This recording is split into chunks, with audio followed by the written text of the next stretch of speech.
The newest craze amongst Gen Zers that has flooded the screens of generations alike has also taken the world by storm, with headlines concerning privacy and data that have led to back-and-forth conversations about its ban. TikTok has been an app covered in controversy. While many say that no good comes from social media, in the case of Alissa Turney, TikTok, fueled by a sister's love, helped solve a 19-year-old cold case, putting behind bars someone who was right under the nose of law enforcement the whole time.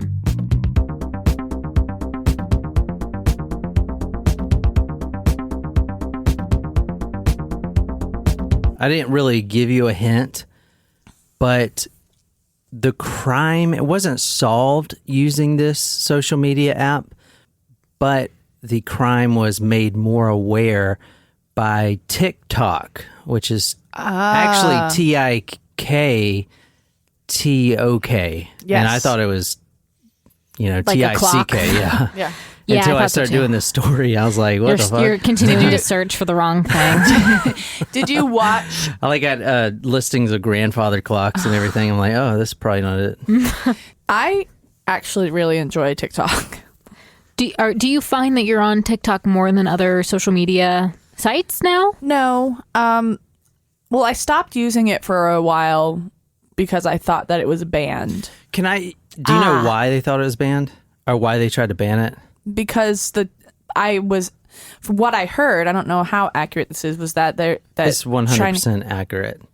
Chinese companies were trying to steal people's information through purchases and things that they were making in-app. TikTok is a Chinese product and used by Americans. They're not our enemy, but China does spy on its own people. Right. So if they make an app trying to spy on their own people, they're not going to change the app just for Americans. Does that make sense? Yeah. So the government tried to get it banned, and I don't think they were successful because you can't just ban something like that. The only thing that could happen is if they're not going to make enough money, because all these apps like Snapchat and everything, like they don't make enough money to cover the cost, like not by a long shot. Without advertisements, you mean? No, with advertisements. The server cost to run something like Snapchat or TikTok is phenomenal. Like phenomenal. Snapchat has never made a dime, and for when they IPO'd, I don't know the specifics, but they were losing millions and millions of dollars on a yearly basis, and they have no forecast to actually make money. Other social media, and they make money through Facebook, yeah. Facebook makes And a lot through Instagram. advertisements, yeah. But Instagram was bought out by Facebook. Right. The algorithm is really interesting because you have your For You page. Do you know how it works? I've never been I on have TikTok. no idea how it works. So this is the algorithm. There's two different pages of videos, essentially. There's the For You page, which is kind of random, like Recommended videos. Recommended for you based on videos that you like or the people that you follow, and they suggest similar genres and similar people. And then you have the pages that you're following that you can see like the videos and the creators that you're following exclusively. So Okay. my TikTok right now, I'm getting a lot of food TikTok, which I really like to watch the recipes on there. It gives me kind of motivation to cook, except, I just don't. I'm like, oh, this will be good. I'll cook this. I can do this. And then I just don't. A lot of Hamilton right now, Broadway theater, comedy. So do you spend more time on the recommended videos or what you specifically follow? I spend more time on the For You page because I know kind of what I'm following, and I kind of like to see what else is they're out going to there. suggest. Yeah. So if it was banned, would you feel like you were at a loss? Would you miss it a lot? Why are you using it knowing that it is potentially just spyware? I mean, what is I don't understand. Everyone talks about privacy. I need more privacy. And yet everyone just whores themselves out on social media. And it's like, here's everything about me. It's like, definitely a contradiction. It's like privacy. Here's everything about me. Here's my dog. Here's my grandma. It's like, Jesus Lord.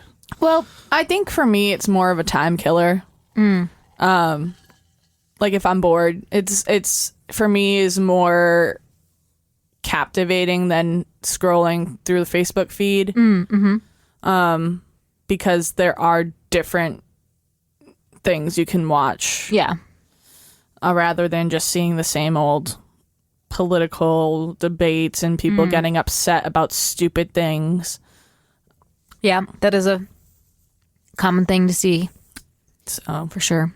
Tonight's episode has some news that is a few weeks old, some new developments for this case. It's a missing persons case. And for full transparency, I do not do this very much, but Nicole helped me on the research for this episode, so she'll be chiming in with her research notes. I'll do what I can. Yep. And as I said last time, be sure to subscribe if you have not already, because I have a really special project that I'm working on, and it's going to be freaking phenomenal. But not only that, the whole month of October, I'm going to hint at what I'm doing by doing a certain types of episodes that are related to my big project that I'm doing. Okay. So, yeah. So Curious how you're going to do this. I know. So a lot of these cases I'm doing now, the missing persons and stuff like that, I'm just doing them now. So when October gets here, I can focus on, dismemberment and things of that nature, necrophilia. like episodes, not you personally dismembering. Okay, or, that's a good distinction. Thanks. Yeah, I just wanted to clarify, should I change my locks again or... Yeah. Actually, necrophilia, the first instance that it showed up in text, it obviously didn't have that name. It had the name A Love for the Dead, which is very romantic. Yeah, that's a real nice way of putting it. Probably overly nice. It's I think we talked about this recently, that there are different kinds of love. So that's definitely a special one. Yes. All right, so let's get started. This is the missing persons flyer for Alissa Turney. And if you want to describe her, Jen, for our audience. So in this photo, she has long, dark hair. Well, not too dark, probably medium to dark brown hair. She has blue eyes, pretty girl, thin eyebrows, which looks like it was a 2000s thing. I'm not judging. I'm just saying. My sister had those What eyebrows. do you mean thin eyebrow? What do you mean had those eyebrows? It's the way that the thinner eyebrows were a trend in the late 90s, early 2000s. Right and now they're thick eyebrows are in. Not super thick, but like full. I don't understand what you are. What do you mean? I had the same eyebrows Well, I've had you since don't I have was... to worry about beauty standards my like we sister do. just got her eyebrows microbladed. Really? What in the hell are y'all talking? Microbladed? And I did not know what that was until It's she when- explained it. But it's basically like tattooing. Yeah. A little bit. So that they just stay... What? Perfect.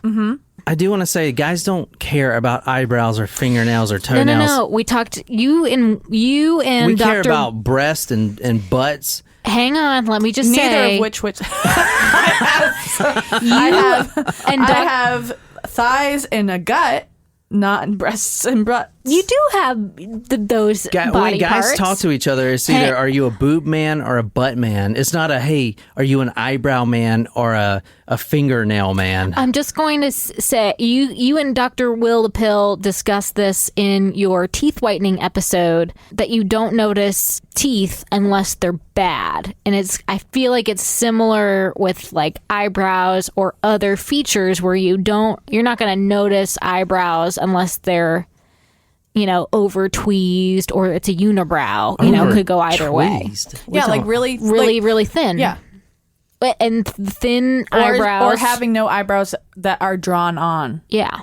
So Which I there feel you like would they're notice it if doing there was a more now. unibrow and stuff like that. But she does not have a unibrow. She's No. pretty. She's great. But her eyebrows are indicative of The time period. Yes. All right, this is Alissa Turney, and this is her missing alert flyer. Now, if this is your first episode, I need to say I put all my sources, my videos, my photos, my links, everything on talkmurder.com. So go there and follow along with us if you're not driving.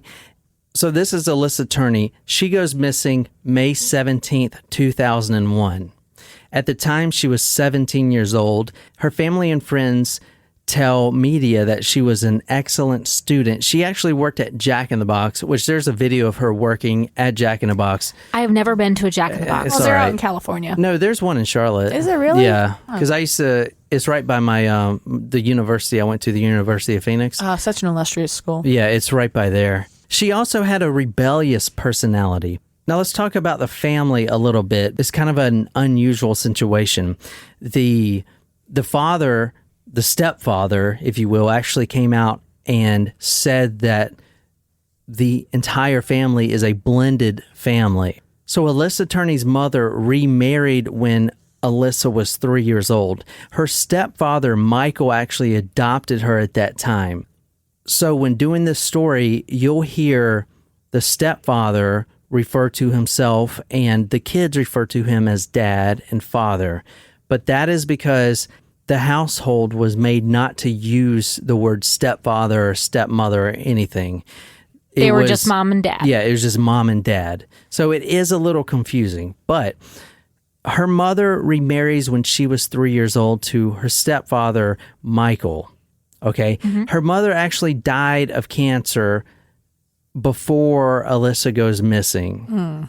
And when they were very young. Still very young. And this family lives in Phoenix, Arizona. Michael had 3 sons prior to the marriage. Like the Brady Yes, the Brady Bunch situation. Together they did have a daughter, Sarah. Unlike the Brady Bunch. Correct. So this document you're seeing right here is from William Anderson. He is the Phoenix Police Department missing persons detective. And this is the form he filled out, and it describes the family pretty good. So I'm just going to kind of read through so you can get an idea of how the family works. As a background to this case, it should be noted that Michael Turney is not Alissa's biological father. Alissa was born on 4/3/84 to Stephen Strom and Barbara Farner. Shortly after Alissa's birth, Barbara left Stephen Strom and married Michael Turney. At the time, Barbara had 2 children, Alissa and an older brother, John.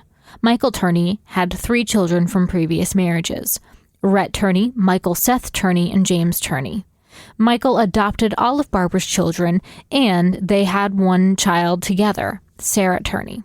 Stephen Strom maintained visitation with Alissa until she was 9 years old, when Michael and Barbara would no longer allow him to see her. Stephen moved out of state and no longer had contact with Alissa. Barbara Farner died of cancer in 1993, and Alissa was raised by her stepfather until her disappearance. That's interesting where it said they wouldn't allow him to see her anymore. I wonder if what he was happened. a suspect even. I wonder what the dynamic was that, or what the reasoning behind them not allowing him to see her anymore. I wonder if it was that Michael was getting jealous, or if, maybe Strom figured that something was going on deviously between Michael and the children, or maybe he was just a shitty dad. I don't know. You never know. Yeah, it's interesting that they didn't go into too much detail there. So what you're looking at now is the billboard for Alissa Turney. Gone for 19 years. No answers, no justice.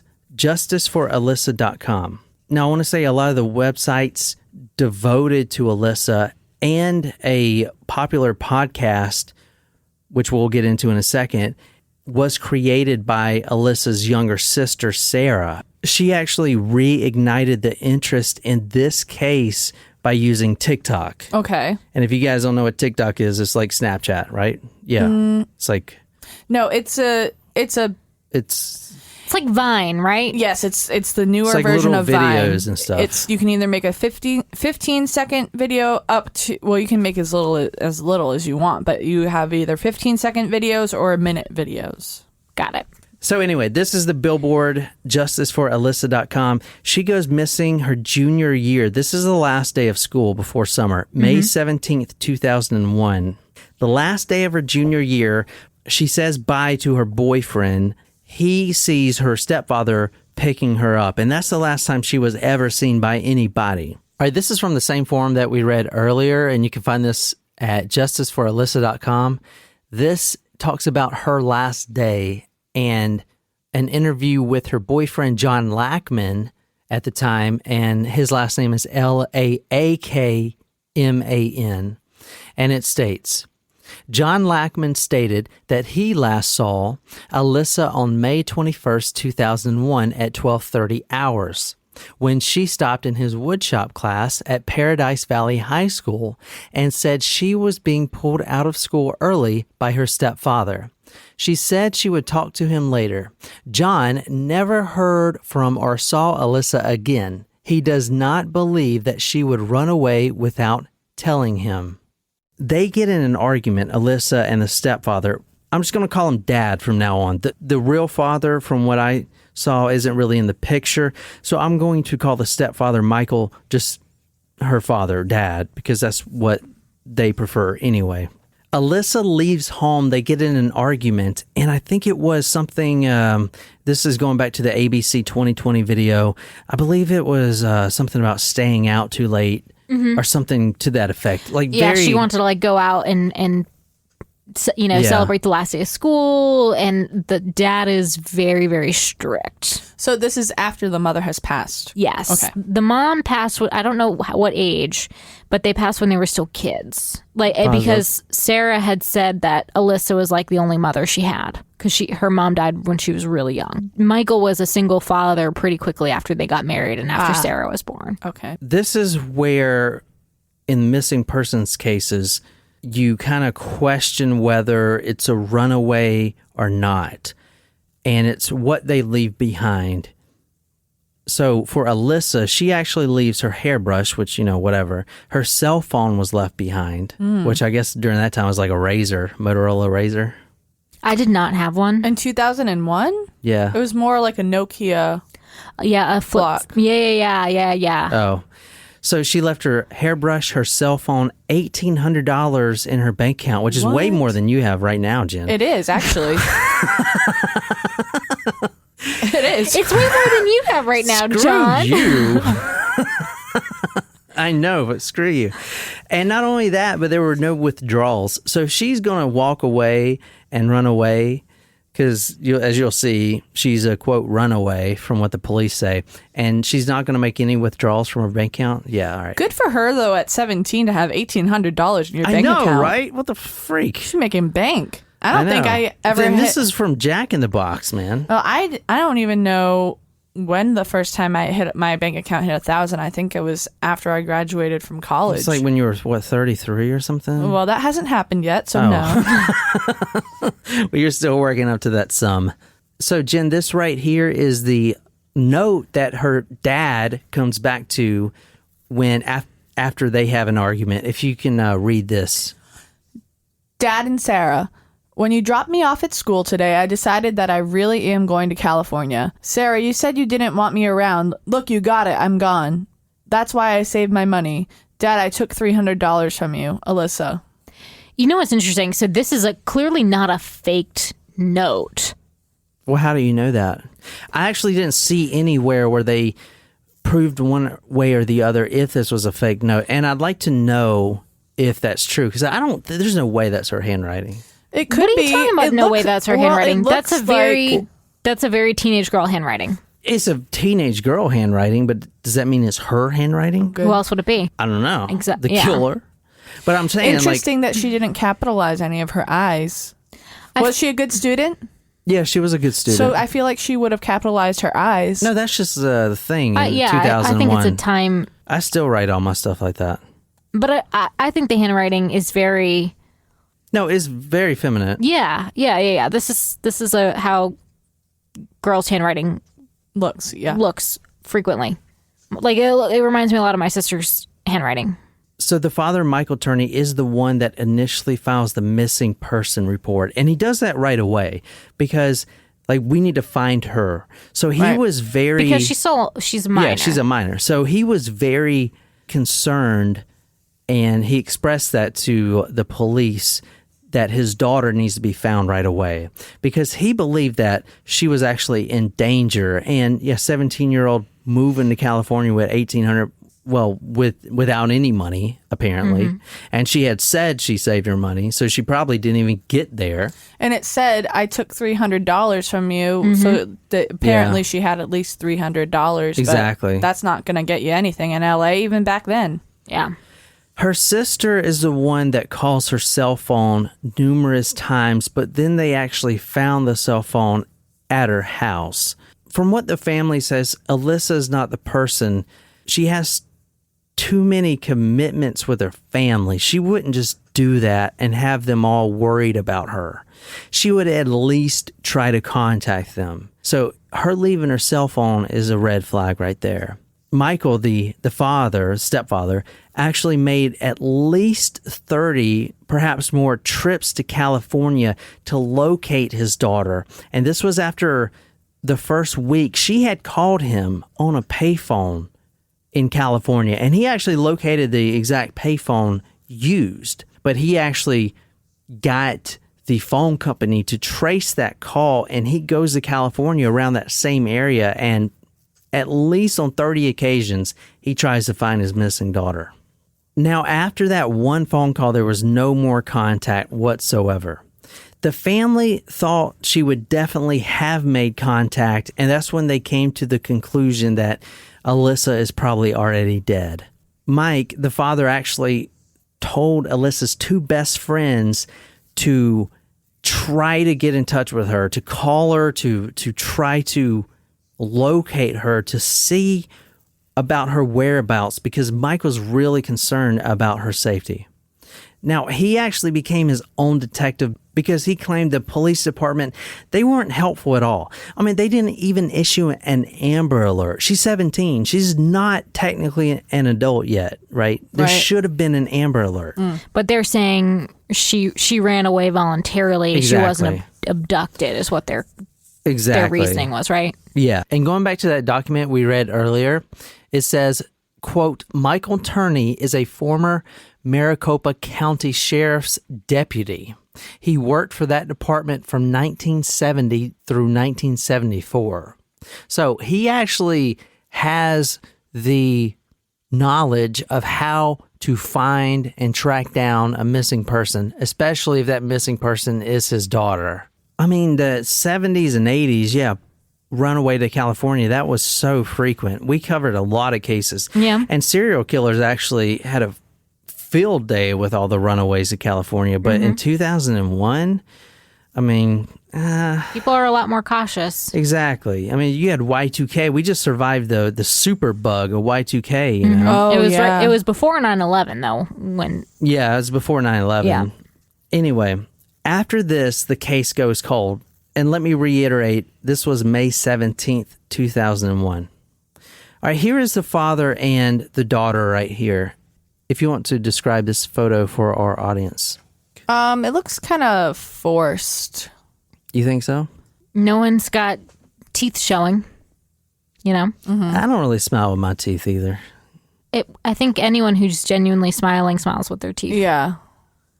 With their mouth open. It does look like, and I'm putting this photo on talkmore.com, it kind of looks like she is kind of pulling away a little bit. But this is all hindsight, so... Anyway, this is the father, Michael. In 2006, a confession about the murder of Alissa comes to light. Really? And two detectives actually go down to Florida to interview this convict. And he not only picks Alissa out of a photo lineup, and it's the correct person, he goes into vivid and intense detail about the murder, how he killed her, how he sexually assaulted her, and stuff like this. So he confessed. The case is over. Some of the things he said didn't line up with Alissa's character. For starters, he said she was a heroin addict. And I mean, anyone that's a pretty big detail. Yeah, anyone that can save $1,800, I feel like they're not a heroin addict. Right. You know what I'm saying? That's just Unless she became one after she went missing. exactly, but... yeah. And so her friends were like, wait, that's not her. Not only that, some of the sexual, because this guy apparently met her, this guy that was confessing, met her, and they would do heroin together. And then he explained the sexual acts that they would do consensually. Her actual boyfriend at the time said, no, that's not her. She wouldn't do this type of stuff. So he eventually kind of recanted his story. He didn't deny killing someone like Alissa, but he was like, it's probably not her. It's probably not the right girl. He was basically making it up. He wanted to do it for fame. Yeah, for fame. And plus he had already killed a lot. He was trying to go for the serial killer angle. He actually emailed the detectives, or not emailed them, but got him a note sent that it said something like, I'm about to make you real famous or something, because I'm a serial killer. Oh my gosh. I guess if I was spending life in prison, I'd try to, overplay my stuff too. Why not? Ain't nothing else to do. Shit. Now, this is 2008, so 7 years after she goes missing. At this point, Alissa's friends start giving the police some details that they didn't have already. And now that I really think about it, if you watch the 2020 documentary, Alissa's sister, Sarah, she's real adamant that the father has nothing to do with this. Okay. And that they're a happy family and all this stuff. I'm kind of starting to think that the reason the friends didn't come forward with this information is because of Sarah at first. She was young? She was younger, yeah. But the friends in 2008 started coming forward to the police and saying that there may have been some sexual abuse going on at the house. Ooh. Yeah. So now the father comes back into the picture. That's interesting that if they figured there was, or they knew about sexual abuse happening at the house and they didn't say anything, maybe because of Sarah, that's a little concerning to me. Like, if you know that there is a sexual predator living, raising these kids, wouldn't you want to get her out of that situation? Yeah, I'm not saying that that's the reason, but in my mind... Well, even if it wasn't the reason. Yeah. They could have said something to protect Sarah, yeah. I'm just saying that when we watched the documentary on this, it really seemed that Sarah at the time believed her father, her stepfather, in everything he said. And if I was her actual father, though. Yes. Yeah, exactly. I'm sorry. Yeah, her actual father. Yeah, good point. So if I'm friends with Sarah and she is just, my father didn't do this, he's the one trying to find her, I don't know if I would go to the police and say, yeah, I think he's sexually abusing her. You know what I'm saying? Like, in my mind, I can kind of see why it took 7 years for them to come forward to the police. Because Michael was initially a suspect, okay, even though he's the one that filed the missing persons report, which doesn't matter. I mean, but he was the last person to be publicly seen. Exactly. With her. So in 2008, the Phoenix police, they conducted 200 interviews. And from the paper that I got this from, it said 200 and not about 200. So I think it's right at the 200 mark. 200 interviews with people that knew her, friends and everything from high school. They started to put the picture together that maybe Alissa is not a runaway. And that's when the friends started coming forth with the sexual abuse accusations between her and the stepfather, Michael. Now, what they learned about Michael at this point, and this is after they conducted a search warrant in his home, is actually pretty disturbing. He was, for years, every day,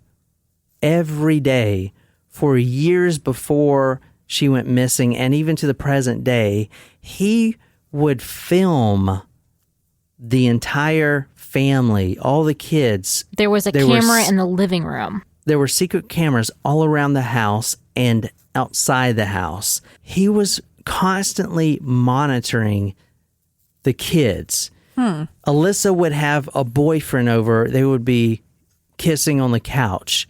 There's video of that. And he would watch it. That's weird. Yeah, it's really weird. He would actually record Alissa at her job at Jack in the Box. And if you go to talkmore.com, I'm embedding this TikTok compilation video from Sarah Turney, the sister. she is the one that kind of reignited the interest in the case, and she started with TikToks, and she actually put all this together. So I have a question. I'm sorry. Yeah, go ahead. Did he somehow get access to Jack in the Box's camera system? No. That's a really good question. But just watch this, and that'll answer that question for you.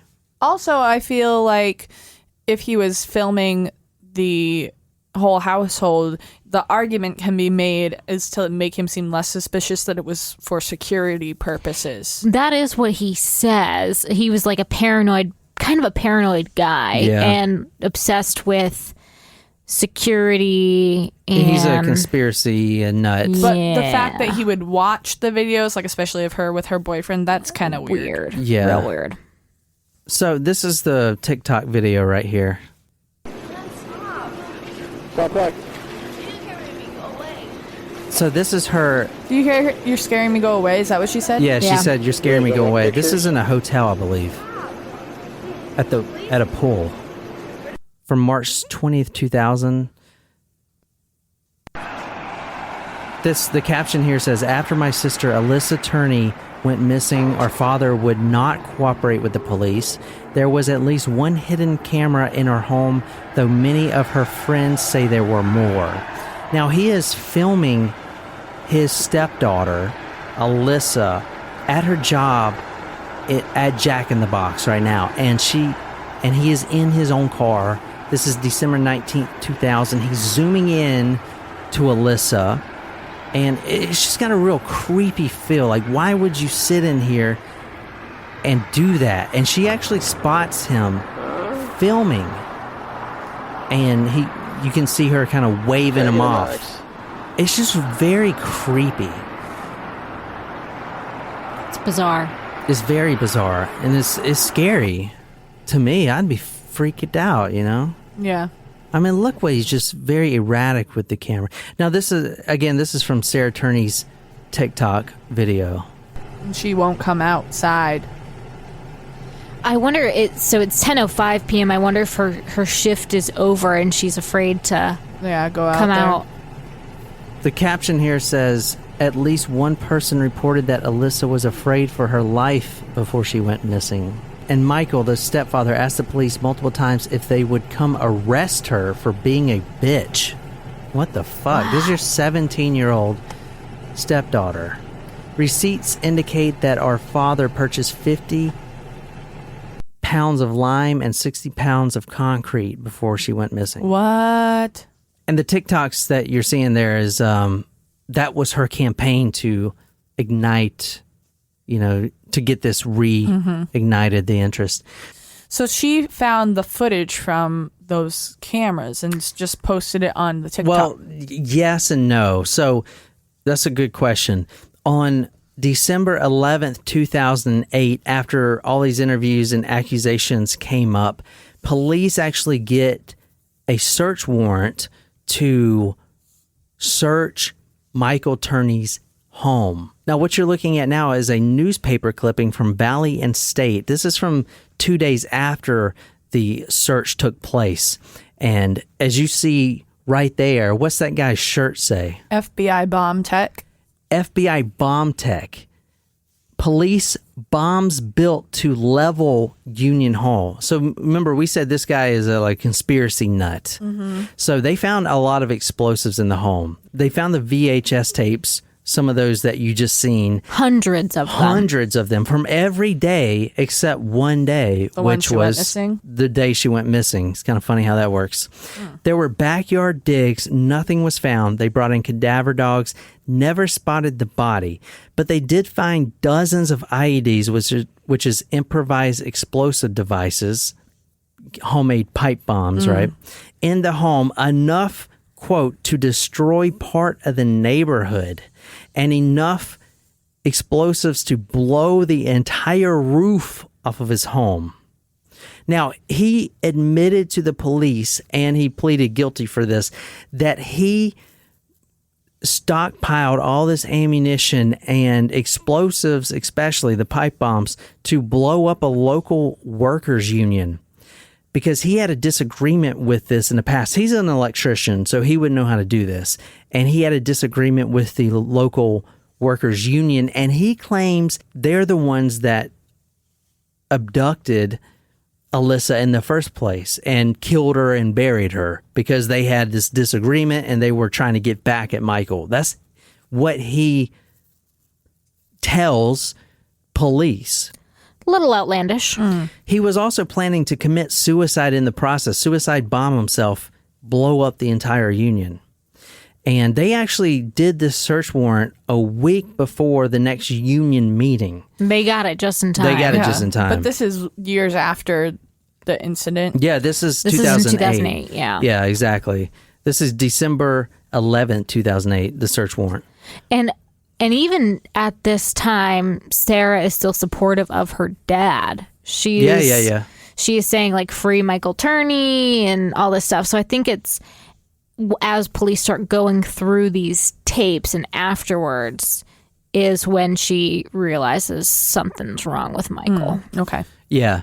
So a little bit from this article, it says, investigators in recent months developed new probable cause to obtain search warrants in the Alissa Turney investigation. One search warrant was served at Turney's house on 34th Street, the other at a house directly across the street that is owned by a Scottsdale-based development group. And they found the incendiary devices. They interviewed neighbors, and all the neighbors said he was a, quote, crazy neighbor who they avoided because of the uncomfortable conversations that would ensue when they talked to him about government plots and all this stuff, right? Mm-hmm. He actually refused a polygraph test. He did plead guilty to unlawful possession of unregistered destructive devices and was sentenced to serve maximum 10 years in federal prison, but he was released in 2017. And that's when Sarah, the actual daughter of Michael Turney, really got into gear and was like, okay, websites, podcasts, YouTube videos, TikToks, whatever. We need to get this guy, my father, off the street. Mm-hmm. If you want to read this, this is from the Arizona Republic, December 17th, 2008. Neighbors described Michael Roy Turney as the crazy neighbor they tended to avoid for fear of being lured into uncomfortable curbside conversations. To them, Turney often sounded like something out of the X-Files, frequently bending their ears to spread his gospel of government conspiracy theories. Some neighbors thought he was paranoid. They refused to lend him much credibility when he boasted about his time in the U.S. military or his brief stint with the Maricopa County Sheriff's Office. Police believe that the 60-year-old was more than just an aging electrician. He told neighbors he felt the government was watching him. This is from the report that the detective filed. Michael Turney has exhibited an apparent obsession with his stepdaughter, Alissa. He admitted to conducting surveillance on her at work, using binoculars to spy on her. He would often drive her to school and then pick her up. He would surreptitiously record Alissa via audio and video recording. Various family members have stated that Michael treated Alissa differently from the other children and gave her inordinate attention. Michael Turney has told investigators that he suffers from a, quote, mental condition and has been seeing a psychiatrist for the past decade. Wow. All right, so this is from the Arizona Republic, August 21st, 2020. So like 4 weeks ago, right? Yeah. Something like that. And so this is very recent development. And this is the headline, if you want to read this, Nicole. Stepdad faces murder charge in PV cold case. Ooh. PV is Paradise Valley.